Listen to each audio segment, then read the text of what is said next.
다니엘 5장 1절에서 9절의 말씀 가지고 호흡과 모든 길을 주장하시는 하나님이란 제목으로 말씀의 은혜를 나누고자 합니다. 자, 오늘 이제 우리가 다니엘서 5장을 좀 함께 살펴보려고 합니다. 여러분 1절 말씀 한번 보실까요? 1절 말씀을 보면 이렇게 얘기합니다. 벨사살 왕이 그의 귀족 몇 명이죠? 1000명을 위하여 큰 잔치를 베풀고 그 1000명 앞에서 술을 마시니라 라고 시작합니다. 여러분 우리가 이제 4장까지를 살펴봤잖아요. 4장까지를 보면 주로 어떤 왕이 중심으로 나타났죠? 느부갓네살이 중심으로 등장하고 나타났던 것들을 우리가 보았습니다. 근데 오늘 보시면 이제 다른 왕이 등장을 하죠. 누구죠? 벨사살 왕입니다. 벨사살 왕. 근데 이 벨사살 왕이 지금 무엇하고 있냐면 귀족 1000명을 불러서 큰 잔치를 베풀고 그들 앞에서 술을 마시고 있는 거예요. 거기다 여러분 2절을 보시면 어떡하냐면 예루살렘 성전에서 탈취한 금은 기병을 가져와서 그것으로 또 무엇을 합니까? 술을 따라 마시는 것이죠. 하나님을 높이는 데 사용했던 이 기병들을 자신들이 즐기는 데 지금 사용하고 있는 거예요. 그러니까 왜냐하면 여러분 이 잔치라는 건 그냥 단순히 그냥 먹고 즐기는 데만 목적이 있는 게 아닙니다. 여러분이 에스더서를 보시면 딱 첫 장면에 등장하는 게 뭐냐면 아하수에로 왕이 벌이는 잔치를 묘사를 합니다. 그때 어떻게 잔치를 벌이냐면 아하수에로 왕이 127도, 그러니까 수많은 지역을 다스리는 사람인데 자신의 권력을 나타내기 위해서 잔치를 베풀어서 며칠 동안이나 잔치를 벌이게 되냐면 180일간이나 잔치를 벌이게 됩니다. 180일. 어마어마하지 않습니까, 여러분? 엄청나죠? 여러분 이 정도로 그냥 먹고 마실 수 있다. 180일 동안 온 나라의 백성들을 다 그냥 먹고 놀게 할 수 있다라는 건 뭐예요? 그만큼 힘이 막강하다라는 걸 보여주는 것이죠. 그러니까 우리도 여러분 아무 일 않고 그저 먹고 논다라는 건 뭐가 있어야 가능한 거예요? 돈이나 힘이 있어야 가능한 거잖아요. 그냥 진짜 여러분 요즘에 이제 막 그 클럽 막 이렇게 버닝썬 엄청나잖아요. 근데 거기서 그 사람들이 여러분 주말에만 노는 게 아닙니다. 매일 노는 거예요, 매일. 그 술상 하나가 여러분 뭐 500만 원, 뭐 1억 막 이런다고 그러잖아요. 그러니까 그 정도로 돈을 막 쓰는 거예요. 그러니까 그렇게 흥청망청 노는 거죠. 그러니까 지금 이 아하수에로 왕을 통해서도 보면 뭐냐면 그렇게 잔치를 벌이는 걸 통해 자신의 부와 힘을 나타내 보여주는 거예요. 내가 이런 힘을 가진 사람이다. 그래서 지금 벨사살 왕도 지금 잔치를 벌이지 않습니까? 나름의 큰 잔치긴 한데 지금 앞에서 봤던 아하수에로 왕과 비교하면 좀 작아요. 그렇죠? 그리고 인원도 지금 겨우 제가 볼 때 나름의 규모를 맞추기 위해 1000명을 다 끌어모아서 지금 하고 있는 것 같아요. 그러면 여러분 생각해 봐야 합니다. 왜 벨사살이 지금 이런 잔치를 벌이고 있을까? 그가 등장한 지 우리는 지금 1절에서 딱 처음 본 거잖아요. 근데 그 등장하자마자 그거 벌이는 이 잔치 왜 이러고 있을까? 여러분 한번 끝에 말씀 보십시오. 30절에서 31절 말씀, 다니엘 30절 31절 말씀 한번 보실까요? 같이 봅니다. 자, 시작. 그날 밤에 갈대아 왕 벨사살이 메대 사람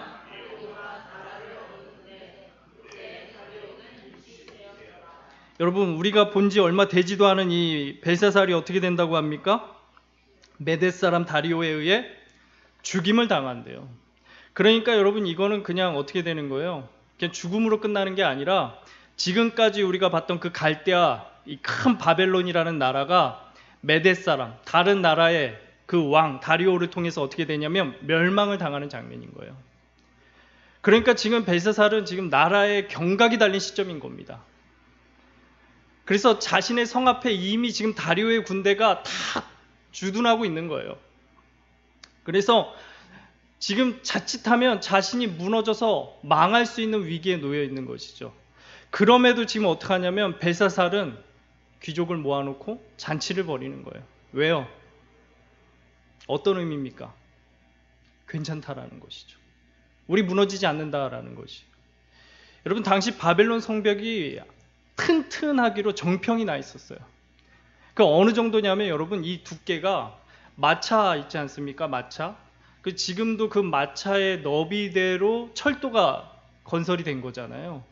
이 마차 2대가 다닐 정도의 너비로 만들어진 성벽이 바벨론 성벽이었습니다.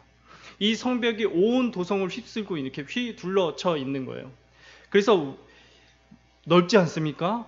외관에서는 웬만해서 어떤 공격에도 이 정도 두께를 뚫기가 쉽지 않은 거죠. 뿐만 아니라 여러분, 왜 마차 2대가 지닐 정도의 넓이냐면, 만약에 저쪽에서 쳐들어오는 겁니다. 그러면 진짜 위에서 마차로 무장한 군인이 딱 기다리고 있다가 쏜살같이 달려가서 방비하는 거예요.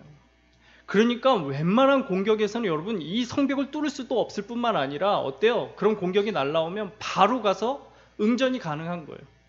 그러니까 자신은 생각하는 거죠. 야, 이 웬만한 공격으로는 난 무너지지 않을 거야. 괜찮을 거야. 과시하고 있는 거예요.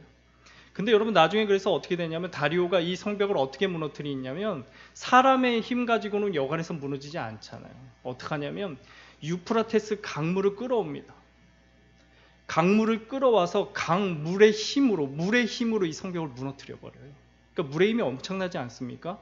그러니까 웬만한 이 군사의 힘으로는 안 될 것 같으니까 이 유프라테스 강의 물을 끌어다 이걸 무너뜨려 버리는 거예요. 그러니까 지금 이런 상황인 거예요, 벨사살은. 근데 이 상황에서도 자신은 괜찮다, 자신의 힘을 믿고 과시하고 있는 것이죠. 그리고 결국 분위기가 달아오르자 그들이 무엇하는 줄 아십니까, 여러분? 5장 4절 말씀 한번 보시죠. 같이 볼까요? 자, 시작. 그들이 술을 마시고는 그 금, 구리, 나무, 돌로 만든 신들을, 결국에 그가 하는 게 뭡니까? 금은, 구리, 쇠, 나무, 돌로 만든 신들을 찬양하는 거예요. 그러니까 지금 이 위기의 상황에서 누가 지켜줄 거라고 믿는 겁니까?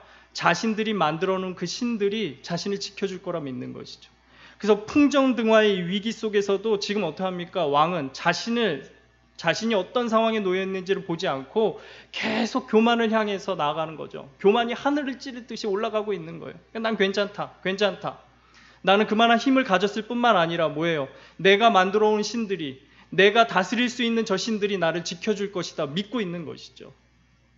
여러분, 과학에 보면 관성의 법칙이라는 것이 있습니다. 그래서 움직이는 물체는 어때요? 계속 움직이려고 하고, 멈춰있는 물체는 뭐예요? 계속 멈춰 있으려고 하는 거죠.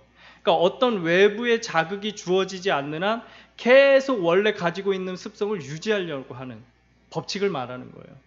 마찬가지로 여러분, 물체만 그런 게 아니라 사람 또한 그렇습니다. 사람 또한 자신이 가진 이 습성, 자신이 가진 이 원래의 인성을 여러분 여간에선 바뀌지 않는 거예요. 벨사살 보십시오. 교만하잖아요. 지금 이 위기가 닥쳐 있잖아요. 오늘 밤이면 자신이 정말 죽게 되는 위기에 있는 거예요. 그런데도 어떠합니까? 자신이 그 상황 가운데 이 내가 현실에 처해 있는 것들은 절대 보지 못하는 거예요. 그리고 자신을 어떻다고 여깁니까? 괜찮다. 그러면서 자신의 가진 힘만을 자랑하고 자신이 가진 이런 권력을 바라보면서 그의 교만이 그대로 유지가 되는 것이죠. 그래서 어떻게 하고 있습니까? 끝까지 나는 괜찮다, 나는 괜찮을 거야 생각하고 있는 거예요. 여러분, 우리가 요즘에 그 일련의 연예인 사건을 보면서 이런 마음 들지 않으십니까? 어쩌면 인간이 저렇게 뻔뻔할 수 있을까? 그러니까 사건에 뭐 증거가 있고 증언이 있음에도 어떡합니까? 끝까지 인정하지 않잖아요. 난 그런 적이 없습니다. 난 그러지 않습니다. 난 그런 사람이 아닙니다. 이렇게 얘기하잖아요. 제가 그걸 보면서 이런 생각이 들었습니다. 어쩌면 그들이 부인하는 이유가 자기 스스로 이 지금의 상황을 인정할 수 없는 거예요. 지금까지 자신들은 뭐예요? 이걸 당연하다고 여겨왔습니다. 당연히 누려왔고 당연히 인정받아왔고 다 당연하다고 생각했던 것이죠. 근데 지금 이런 것들이 사회적으로 딱 드러나니까 이제 뭐라고 그래요? 니들이 지금까지 해왔던 것들이 잘못된 것이다, 죄다 라고 막 지적하는 것이죠. 근데 이걸 어때요? 인정하기가 쉬워요? 아니에요. 인정할 수가 없는 거예요. 끝까지 부인하는 것이죠. 그래서 여러분, 성폭행을 당했던 사람이 자신이 이제 자신도 생각하고 싶지 않은 문제잖아요. 그럼에도 불구하고 이걸 밝히는 이유가 뭐냐면 이렇게 얘기하는 거예요. 저들이 죄인지도 모르고 행해왔던 일들, 그리고 지금 만약에 이것을 정확하게 죄라고 밝히지 않으면 이후에도 수많은 더 많은 사람들이 고통을 당할 걸 알기 때문에 내가 힘듦에도 불구하고 밝힐 수밖에 없었다라고 얘기하는 것이죠. 여러분, 사람이 이렇게 그 교만이라는 것이 이렇게 무서운 것이에요. 한번 자신을 이렇게 가려놓고 놓으면 여러분 절대로 그것을 여러분 직시해서 보지 않는 겁니다. 그러니까 벨사살 왕도 그거예요. 지금 현실을 보지 않는 거예요. 자신이 가진 권력과 힘과 그 교만으로 이것을 가리우고 있는 것이죠. 그럴 때 어떤 일이 벌어지게 될까요, 여러분? 5절 말씀 한번 보시죠. 5절입니다. 같이 봅니다. 시작. 그때에 사람의 손가락들이 나타나서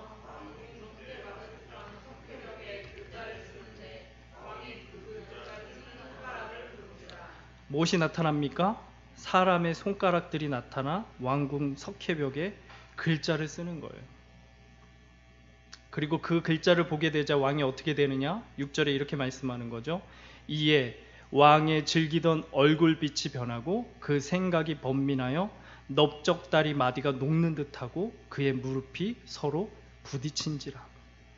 아는 거예요. 아, 내 힘과 내 권력으로만 된다고 생각했는데 그 이상의 것이 있구나. 그 너머의 것이 있구나. 그러니까 어떻게 합니까? 다리에 힘이 풀리고 덜덜 떨고 있는 것이죠. 그러니까 왕이 어떻게 합니까? 그래서 이 글자를 해석하기 위해서 바벨론에 있는 다 모든 지혜자들을 다 부르는 거예요. 그리고 얘기합니다. 만약에 이것을 해석해 주기만 한다면 자주색 옷을 입히고, 여러분 이거 어떤 의미인 줄 아십니까? 예, 자주색은 여러분 왕만 입을 수 있는 옷이에요. 이 색은. 그래서 일반 평민은 이 색으로 된 옷을 절대 입을 수 없습니다. 그러니까 왕으로 내가 취급해 주겠다라는 거예요. 그리고 목에는 금사슬을 메어주고, 그리고 나라의 통치자로 삼겠다라고 얘기하는 것이죠. 근데 어떻게 됩니까? 한 사람도 이 글자를 해석해 주지 못하는 거예요. 오히려 다 두려워하게 된 것이죠. 그리고 결국 누가 오게 됩니까? 다니엘이 오는 거예요. 이때가 여러분 다니엘의 나이가 80살이 넘었을 때입니다. 이미 정계를 은퇴한 시점인 거예요. 아마 조용히 하나님 앞에서 묵상하고 남은 여생을 주님 앞에 보내고 있었을 겁니다. 근데 지금 다니엘이 다시 부름받아 온 거예요. 그리고는 그가 무엇을 말하는지 한번 보실까요, 여러분? 18절에서 19절 말씀 한번 봅니다. 자, 시작. 왕이여, 지극히 높으신 하나님이 왕에 붙인 느부갓네살에게 나라와 큰 권세와 영광과 위엄을 주셨고 그에게 큰 권세를 주셨으므로 백성들과 나라들과 언어가 다른 모든 사람들이 그의 앞에서 떨며 두려워하였으며 그는 임의로 죽이며 임의로 살리며 임의로 높이며 임의로 낮추었더니, 다니엘이 먼저 무엇을 얘기합니까? 느부갓네살 왕에 대해서 얘기하는 거예요. 그 느부갓네살 왕이 어떻대요? 지극히 높으신 하나님이 왕에 붙인 느부갓네살에게 나라와 큰 권세와 영광과 위엄을 주셨고 그에게 큰 권세를 주어 백성들과 나라들과 언어가 다른 모든 사람들이 그의 앞에 떨며 두려워하였다라고 얘기합니다. 근데 여러분, 이게 누가 주신 권세예요? 누가 주신 권세?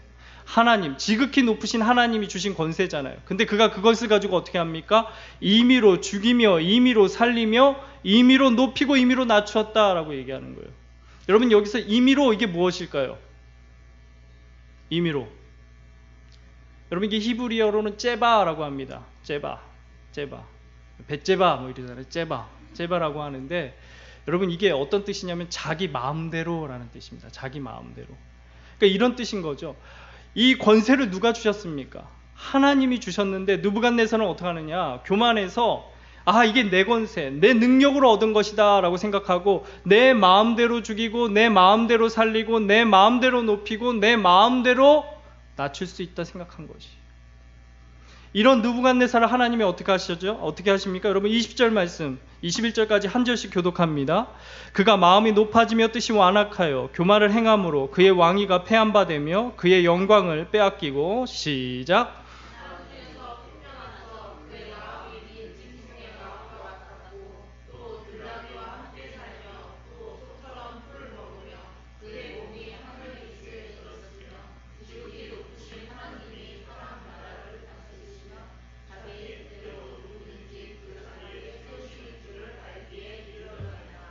여러분 우리가 이전에 본 것처럼 그 높았던 그 권세를 가진 느부갓네살이 어때요?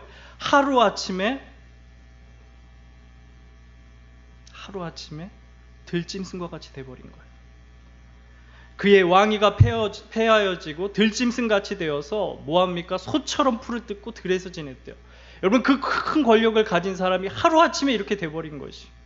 그리고 나서야 어떻게 합니까? 느부갓네살이 깨달은 것이죠.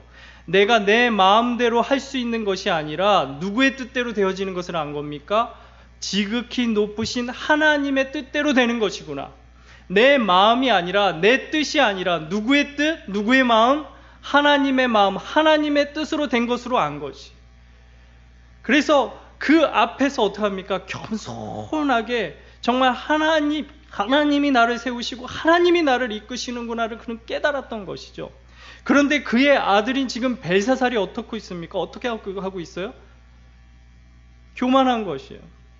그 아버지도 그 하나님을 깨닫고 겸손해졌는데 그의 아들인 벨사살은 어떡합니까? 너무도 교만한 것이죠. 그래서 하나님을 섬기는 그릇을 가지고 술을 따라 마시고 온갖 신들, 우상들을 앞에 놓고 이 우상이 나를 지켜줄 것이다. 그렇게 교만하게 있는 것이에요. 그러고 나서 이제 이러한 말씀을 하고 나서 다니엘이 이제 본격적으로 그 벽에 써 있는 글자를 해석해 주는 것이에요. 25절에 여러분 그래서 한번 보시죠. 25절 같이 봅니다. 시작. 기록된 글자는 이것이니 곧 메네메네 데겔. 여러분 메네메네 데겔 우바르신이라고 합니다. 여러분 메네는 무엇이냐면 이거는 물건을 측량하는 단위예요. 물건을 측량하는 단위. 그래서 이거를 우리가 쉬운 말로 하면 세는 겁니다. 세는 것. 셀 때, 카운트할 때 이 말을 쓰는 것이죠. 데겔은 또 무엇이냐면 여러분 저울로 달다라는 거예요. 저울로. 그러니까 세는 것도 여러분 이것도 이제 뭐 잘 세서 우리가 정확하게 판단할 수 있긴 하지만 더 정확한 건 뭐예요? 저울로 다는 것이죠. 예, 그 저울로 다는 거예요. 그리고 우바르신, 여러분 우는 그리고라고 합니다. 그리고, and 접속사예요. 바르신은 뭐냐면 베레스, 나누다라는 뜻입니다. 그래서 메네 두 번 했잖아요. 그러니까 어떻게 한다라는 거예요? 한 번 셉니까? 아니요, 두 번 세는 거예요. 세고 세신다라는 거예요. 그리고 거기서 그치지 않고 또 어떻게 하십니까? 저울에 달아보시, 대개 저울에 달아보시는 것이죠. 그리고 어떻게 하신다고요? 바르신, 쪼개신다, 나누신다, 판단하신다라는 거예요. 그러니까 하나님께서 어떻게 하시느냐? 그냥 인간의 마음대로 행하는 것, 내 마음대로 다 할 수 있다, 내가 내 중심에 있다, 내 인생이 내 중심, 내 뜻대로 된다라고 하는 모든 인간을 하나님은 어떻게 하고 계시냐면 메네 데겔 우바르신 하고 계신 거예요. 그래서 어떻게 하십니까? 우리가 행하는 모든 것들을 세고 세시며 또 그것을 저울에 달아보시고, 그리고 결국에는 어떻게 하실 수 있느냐? 우리를 판단하실 수 있다. 그래서 우리의 삶을 하나님께서 결국에는 심판하신다 말씀하고 계신 것이. 그래서 여러분 이것을 통해서 하나님이 말씀하시는 거죠. 너 벨사살이 네 마음대로 할 수 있다, 모든 것이 네 마음대로 된다라고 생각하는데 그것이 아니다라는 거예요. 네 인생을 세고 달아보시며 판단하시는 이가 있다라는 거예요. 그분이 누구시다? 하나님이시다라는 걸 말씀해주고 있는 것이죠. 그래서 네 스스로 이 상황을 이겨낼 수 있을 것처럼 그렇게 교만하게 판단하고 생각하고 있는데 너 위에서 이미 판단하고 모든 것을 두고 계시는 하나님이 계심에 대해서 너가 깨달아라 라고 지금 보여주고 계신 것이. 여러분 대전에 가면 원자력 연구소가 있습니다. 여기 가면 이제 뭐 우리나라에서 이제 중요한 과학단지들이 있잖아요. 뭐 카이스트도 있고 뭐 이렇게 하는데 그 또 한 곳에 뭐가 있냐면 이 원자력 연구소가 있습니다. 그러니까 여러분 원자력 하면 이제 과학기술의 결정체지 않습니까? 그러니까 함부로 다룰 수도 없고 24시간 이제 보면서 인간의 모든 기술력이 총동원돼서 여러분 에너지를 만들어내는 거잖아요. 참 대단한 기술이잖아요. 그래서 여기는 여러분 이 원자력 연구소는 아무나 들어갈 수 없습니다. 초청된 사람만 들어갈 수가 있어요. 근데 저는 가본 적이 있습니다. 아무도 못 가는 곳에 제가 들어간 적이 있어요. 왜 들어갔냐면 여기에 이제 신우의 모임이 있는 거예요. 그래서 신우의 예배 드릴 때 같이 좀 예배를 인도해 주십시오라고 해서 이제 들어가게 된 것이죠. 그래서 여러분 이제 그 모임에 들어갔는데 참 생각해 보면 원자력 연구소와 신우회 어때요? 원자력 연구소와 신우회 참 안 어울리는 거죠. 안 어울리는 거예요. 여러분 과학이라는 것이 뭐예요? 인간이 할 수 있다라는 그 신념에서 발전한 거잖아요. 그래서 인간이 그 중심에 있고 인간의 능력으로 모든 걸 할 수 있다. 그것이 과학인 거잖아요. 근데 여러분, 신앙이라는 건 뭐예요? 인간이 할 수 없다. 오직 하나님만이 하실 수 있다. 그것을 인정함으로 믿게 하는 거잖아요. 그러니까 이 두 가지가 참 안 어울리는데 그것이 그 안에서 공존하고 있는 거예요. 그래서 여러분, 거기가 어떤 곳이냐면 대한민국에 여러분 가장 똑똑한 사람이 다 모여서 머리를 맞대고 날마다 연구하는 곳이잖아요. 그곳에서 여러분 어때요? 하나님 앞에 머리를 숙이고 예배를 드리는 게 너무나 안 어울리는 거예요. 그래서 참, 야, 어렸을 때 진짜 사람들이 이렇게 날마다, 야, 너는 이렇게 똑똑하다, 너는 왜 이렇게 똑똑하니, 이렇게 날마다 수제 소리 듣고 남들보다 늘 위에 섰을 그런 사람들인데 어떻게 하나님 앞에서 머리를 숙이고 저렇게 예배를 드릴 수 있을까? 이게 참 의아한 거죠. 그래서 이제 예배 다 끝나고 나서 저희 식당에 이제 안내해 주시는 거예요. 그래서 이제 같이 식당에서 이제 식사하면서 이제 박사님인데 이제 교회 안에서 집사님이신 거죠. 집사님하고 이제 식사를 하는데 집사님이 이런 얘기를 하는 거예요. 학문의 정점에 서게 되면, 그러니까 자기가 지금까지 이제 그 하나의 꼭지점을 놓고 그 꼭지점을 향해서 무수히 수없이 달려가서 그 정점에 딱 서게 되면 그때 무엇을 깨닫게 되냐면 자신이 정말 초라한 존재밖에 되지 않는구나를 깨닫게 된다는 거예요. 오히려 잘 모를 때는 내가 뭐든지 할 수 있지, 내가 노력하면 다 이룰 수 있을 것처럼, 그래서 그 꼭지점을 향해서 무수히 달려가는데 그 꼭지점에 딱 서게 되면 무엇을 깨닫냐면 나라는 존재가 정말 작고 초라한 것이구나, 내가 할 수 있다라고 하는 것들이 얼마나 부질없는 것인가를 깨닫게 된다는 거예요. 그래서 오히려 이 과학을 알면 알수록 이 광활한 우주 가운데 인간이란 존재가 얼마나 초라하고 나약하고 미약한 존재인지를 더 깊이 깨닫게 된다는 거예요. 그래서 알면 알수록, 지식이 커지면 커질수록 어떻게 되느냐, 더 겸손해진다라는 거예요. 더 겸손해진다라는 것이죠.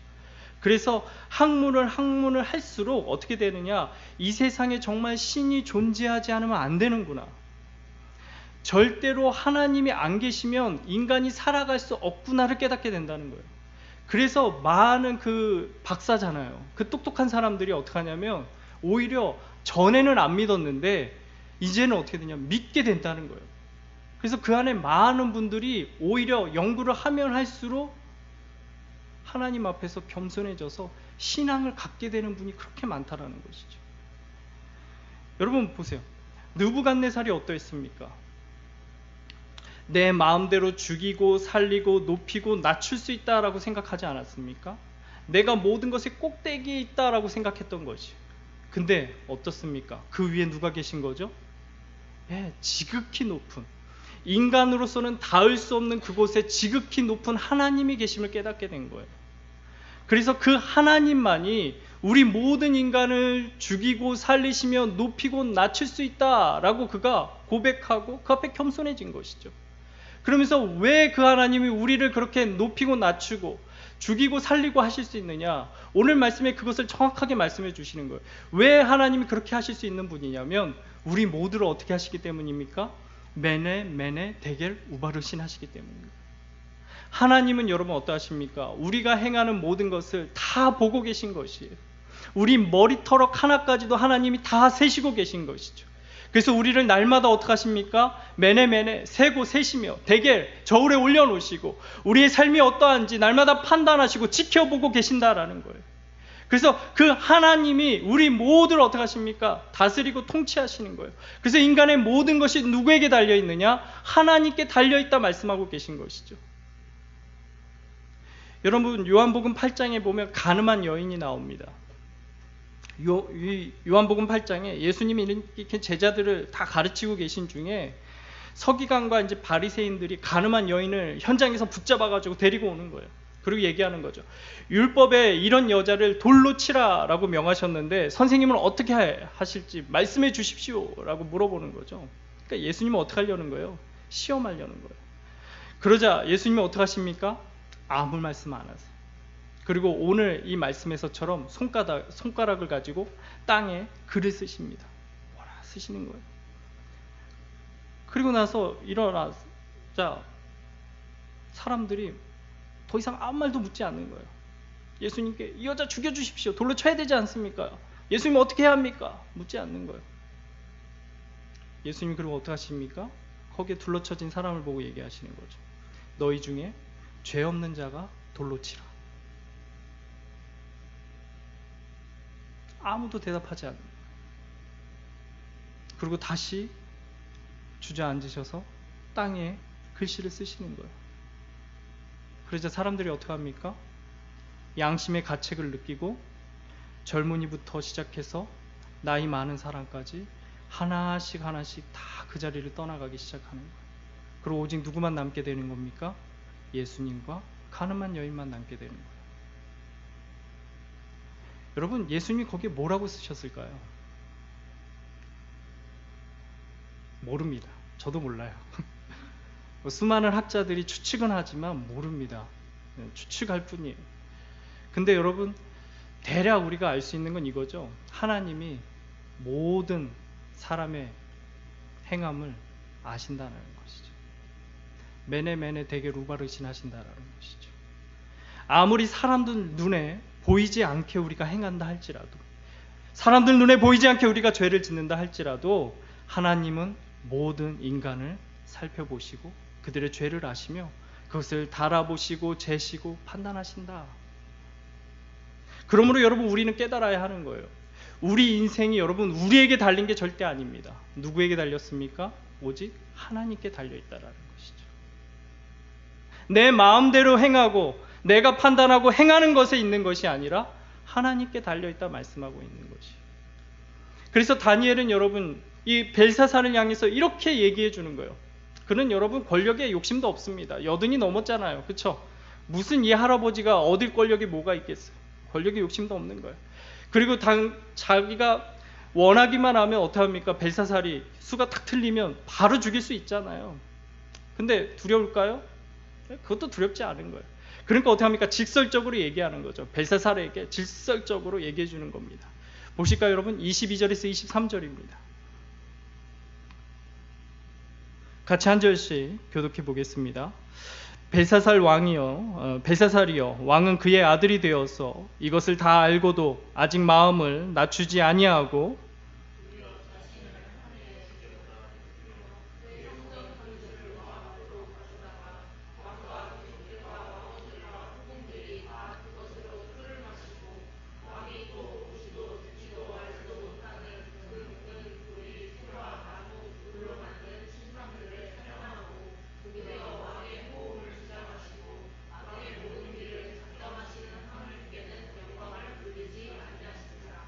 아멘. 여러분, 돌려 얘기하지 않아요. 직설적으로 얘기하는 거죠. 오히려 뭐 하는 것 같습니까? 책망하는 것 같이 말하고 있는 거죠. 그러면서 뭐라고 합니까? 왕은 그의 아들 느부갓네살의 아들이 되어서도 이것을 다 알지 못하고 다 알고도 마음을 낮추지 아니하고 도리어 자신을 하늘의 주제보다 높이며 그의 성전 그릇을 왕 앞으로 가져다가 왕과 귀족들과 왕후들과 후궁들이 다 그것으로 마시고 또 보지도 듣지도 알지도 못하는 그 문, 구리, 새와 나무, 돌로 만든 신상들을 찬양하였습니까? 그러면서 오히려 뭐라고 그래요? 오히려 왕의 호흡을 주장하시고 왕의 모든 길을 작정하시는 하나님께는 뭐하지 않았대요? 영광을 돌리지 않았다라고 말하고 있는 거예요. 그러므로 여러분, 왕의 호흡과 모든 길이 누구에게 달려있다라는 거예요? 하나님께 달려있다라는 것이죠.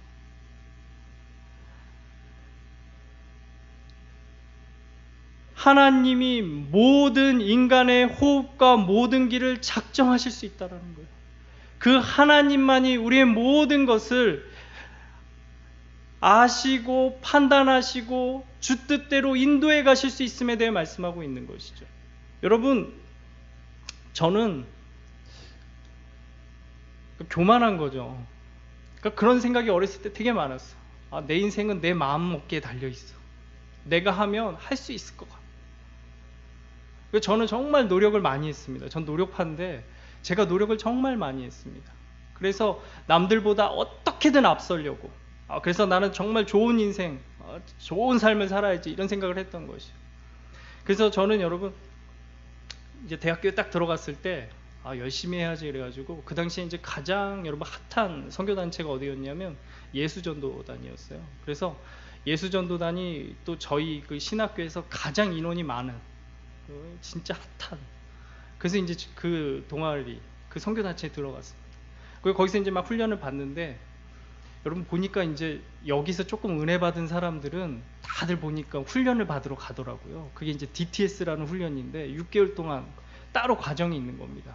그래서 이제 조금 열심히 하는 사람 다 저기 들어가더라고요. 그래서 보니까 이제 선배들 한 3, 4학년쯤 되니까 이제 거기 다 가는 거예요. 근데 저는 무슨 용기가 있었는지 1학년 때 가고 싶은 거예요. 그래서 저는 진짜 휴학하고 그리고 이제 복학하기 전에 갔습니다.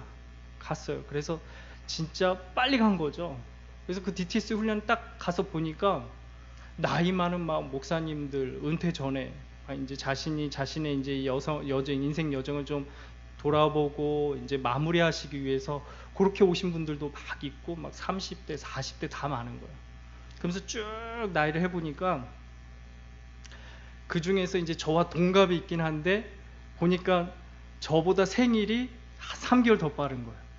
쭉쭉쭉쭉 해보니까 결과적으로 남자 형제 중에 제일 누가 어리냐면 제가 제일 어린 거예요. 그러니까 제가 딱 가서 야 그래 내가 제일 잘났으니까 이렇게 빨리 왔구나. 내가 이렇게 잘 왔다. 나는 얼마나 이 사람들보다 앞서갈까. 60대 목사님이 오셨는데 나는 이제 막 1학년이면 나중에 내가 저 목사님 정도 돼 있으면 얼마나 빨리 가 있을까 막 이런 생각을 하는 것이죠. 그렇게 해서 이제 훈련을 이제 3개월 동안 저희가 강의를 듣고 3개월은 이제 전도 여행을 갑니다. 저희가 이제 충청도 전 지역에 이제 그 전도 여행을 간 거예요.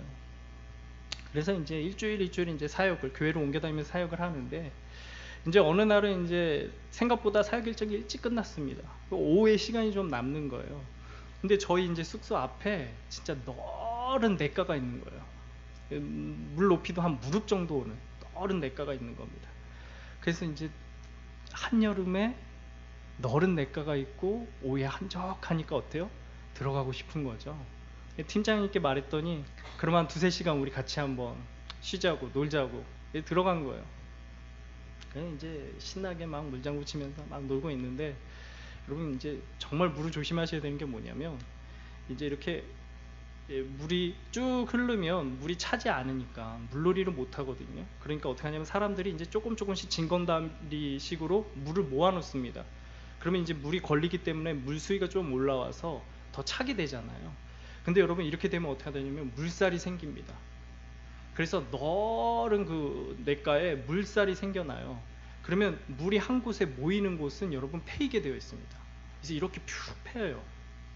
그래서 물이 별로 깊지 않은데 그 물이 모여서 패인 곳은 깊어요. 그리고 여기는 여러분 물이 이렇게 모였기 때문에 어떻게 물이 돌아요. 한번 빠지면 여러분 이 별로 깊은 지대가 아니잖아요. 근데 쑥 빠지면 어떻게 되냐면 못 헤어나오는 거예요. 못 헤어나오는 거. 그 뭐 어르신들 보면 이렇게 뭐 잡는다라고 해서 물 이렇게 낮은 데에서 있으시다 갑자기 물에 쑥 빠져서 못 나오고 돌아가시잖아요. 그 왜 그러냐면 이런 데 쑥 빠지는 거예요. 그러니까 저도 이제 거기서 이렇게 쭉쭉 놀다가 그냥 이제 그 근처를 지나가다가 잘못 발을 헛디딘 거예요. 그래서 미끄러운 돌에 쑥 빠져 그 웅덩이에 쑥 들어가 버린 겁니다. 그 물이 생각보다 정말 깊더라고요. 다리가 안 닿아요. 그리고 뭐 이렇게 뭐 하면 좋은데 여러분 계속 도는 겁니다. 그 당시 제가 수영을 못 했거든요. 그래가지고 이제 그거 끝나고 나중에 수영을 배웠습니다. 이러다 죽겠구나. 근데 여러분 진짜 아는 거잖아요. 이게 물을 무서워하는 사람 압니다. 이게 내가 감당하지 못할 물이구나. 쑥 들어갔는데 내가 이거 뭐 발버둥 쳐서 나올 만한 물이 아닌 걸 아는 거예요. 그냥 쑥 들어가고 나서 한번 쑥 떴다가 다시 그냥 쑥 들어가는데 여러분 잠수한 것처럼 그냥 푹 빠져 있는 거예요. 그러니까 누가 이렇게 건져주지 않으면 나올 수가 없는 거예요. 근데 그때 희한하게도 그 찰나의 순간 아니에요? 근데 하나님이 그 상황 가운데 이렇게 마음을 주시는 거예요. 묵상케 하시는 거예요. 그러니까 어떤 마음을 주시느냐? 은보가 네가 지금까지 네 마음대로 네 노력대로 된다라고 생각했는데 내가 지금 너를 잡은 그 손 딱 놓잖아? 넌 아무것도 아닌 거야. 너 지금 여기서 5분만 너 그렇게 하고 있잖아? 너는 아무것도 아닌 거야. 내가 너 붙잡아 주지 않으면 넌 아무것도 아니다. 그럼 그 마음이 다 들어오는 거예요. 그리고 나서 어떻게 그래도 제가 한번 쑥 떠올랐을 때 저희 같은 팀에 있던 형제님이 본 거예요. 막 와가지고 진짜 쑥 손을 내미는 게 느껴져요. 그리고 제가 그 손을 쑥 잡고 그냥 쑥 꺼내줬어요. 근데 재밌는 건 뭐냐면 나중에 그 형제님이 이제 쟤를 구하려고 오는데 너무 두려웠다라는 거예요. 사람이 물에 빠지면 어떻게 돼요? 막 더 두렵죠. 그러니까 어떻게 해요? 자기 구해주러 온 사람을 막 끌어 잡아당기잖아요. 그러니까 나를 막 잡아당겨서 나도 물에 빠질까봐 걱정했다라는 거예요. 근데 어때요? 손을 쑥 내밀었더니 그냥 쑥 제가 따라왔잖아요. 마치 이렇게 바닥에 주저앉아 있다가 쑥 끌려 나오듯이 너무 쉽게 싹 끌려 나온 거예요. 그리고 저는 진짜 여러분 물 한 번 먹지 않았습니다.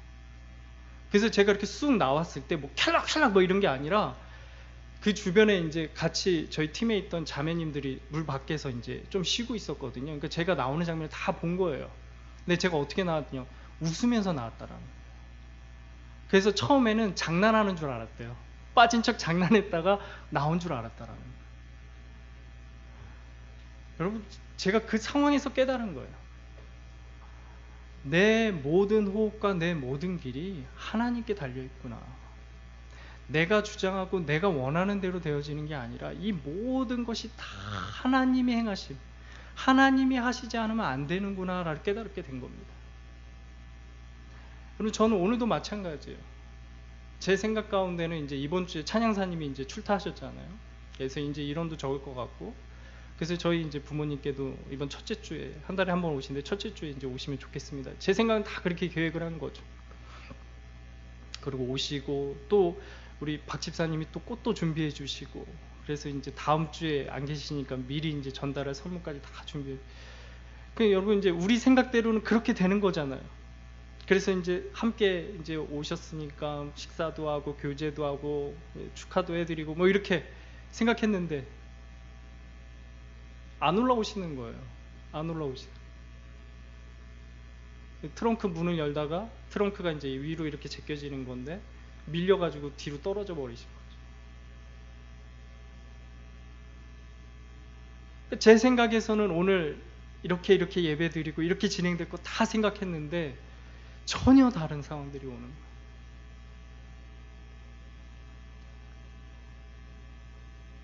여러분, 우리의 인생이 우리 손에 있는 게 아닙니다. 하나님께 달려있는 거예요. 믿으십니까? 내가 계획하고 내가 행하고 내가 판단한 대로 절대 그럴 수 없는 것이, 오직 우리의 모든 호흡과 우리의 모든 길이 다 하나님께 달려있는 것이. 여러분, 오늘 잠자리에 드시고 내일 그대로 깨어날 것이다 라고 여러분 장담하실 수 있으세요? 내일 쉬는 날이잖아요. 내일 계획 잔뜩 세워놓으셨을 거 아니에요. 여러분, 저희 사모가 기독실업인회라고, 이게 선교단체입니다. 이제 기업가들, 실업가들을 모아놓고 이제 기독교적 마인드를 가지고 기업을 경영하도록 훈련시키는 선교단체예요. 여기서 10년 넘게 간사로 일을 했습니다. 그래서 이제 저희 이 사모가 이제 조찬 모임을 하거든요. 그런 분들이 이제 지역마다 뭐 강남, 뭐 한남동, 뭐 이런 데서 이제 지역마다 양재 뭐 이런 데서 모여서 이제 회사에 가기 전에 모여서 일주일에 한 번씩 조찬 모임을 합니다. 예배를 드리는 거예요. 그리고 나서 함께 기도하고 이제 각자 자기 사업장에 가서 또 일을 하는, 일주일마다 하거든요. 그래서 각 조찬 모임마다 그 조찬을 인도하시는 목사님이 계십니다. 목사님을 초빙해서 말씀을 듣는데, 이제 저희 사모가 담당한 그 조찬 모임에 이제 장신대 신학교 교수님이 이제 말씀 전하는 목사님으로 이제 초빙돼서 매주 전하시는 거예요. 그 여느 때처럼 똑같이 주로 이제 한 며칠, 하루 전이나 이틀 전에 말씀 전하실 본문과 제목을 알려주시거든요. 그럼 그걸 가지고 이제 순서지를 만들어서 조찬 모임에 가서 같이 예배를 드립니다. 근데 이날은 주시지 않는 거예요. 주실 때가 이미 지났고 지금 주시지 않으면 내일 가져갈 수도 없는 상황인데도 안 주시는 거예요. 그래서 저희 사모가 전화를 한 거죠. 그래서 목사님 안녕하세요. 그 제목하고 본문을 안 주셔서요 한 거예요. 그랬더니 전화를 딱 이 교수님이 받으시는데 떨리는 목소리로 얘기하시는 거예요. 그러면서 간사님, 그때 이제 간사님, 다른 말을 안 하시고 간사님, 저희 아들이 죽었어요. 그러는 거예요. 저희 아들이 죽었어요. 근데 이 아들이 여러분 지병이 있던 것도 아니고 몸이 아픈 것도 아니고 건강한 성인 남자입니다. 이제 군대 갔다 오고 이제 복학하고 이제 앞길이 창창한 거예요. 여느 때와 똑같이 잠자리에 든 거예요. 그 다음 날이면 깨야 되는데 안 깨는 거죠. 그대로 그 자리에서 죽은 거예요.